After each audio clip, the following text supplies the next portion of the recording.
He found a flaw to save them, but they sent him to prison. Now he's back with the true story. Welcome to the Cyber Midnight Club. Welcome to this video briefing on the 2026 digital sovereignty crisis in Latin America. We will examine the structural failures within state systems, the emergence of regional cyber cartels, and the urgent need for radical transparency. Between March and June 2026, the region faced significant cyber threats. Structural negligence, including missing multi-factor authentication and exposed APIs, was weaponized by advanced syndicates.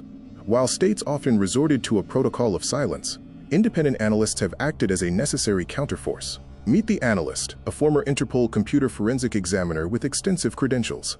Following his own unjust imprisonment, he has made it his mission to deliver raw telemetry and zero-day alerts to the public, advocating for radical transparency as a defense against state deception. The approach involves a three-step cycle: asymmetric intercept through dark web monitoring, predictive forensics to validate findings, and finally, weaponized transparency to broadcast alerts before breaches cause maximum harm. This matrix highlights vulnerabilities across Argentina, Mexico, and Uruguay.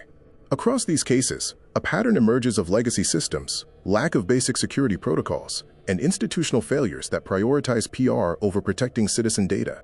In Argentina, the Cronus Mafia employed a bifurcated attack. They used psychological warfare, such as public countdowns and memes, to map internal infrastructure before performing a surgical extraction of sensitive citizen records. Mexico faced a supply chain contagion, where a cybersecurity consultancy operated without basic multi-factor authentication.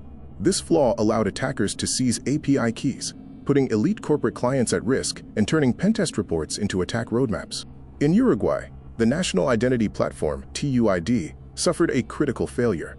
Due to the state's failure to revoke compromised certificates, criminals were able to forge signatures and manipulate identity data for months.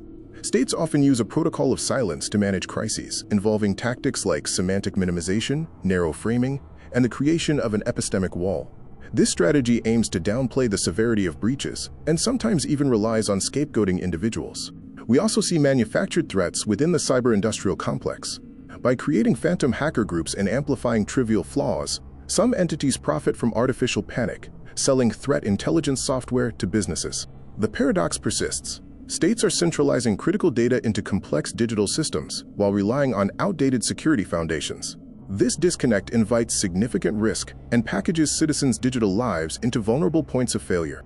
The efficacy of this forensic approach is backed by empirical data. By accurately predicting attacks and alerting the public before official disclosure, this ecosystem has gained significant reach and grassroots validation. Ultimately, the greatest threat to digital sovereignty is not just the sophistication of attackers, but the systemic negligence and institutional opacity of the states themselves. Forensic watchdogs remain a vital line of defense.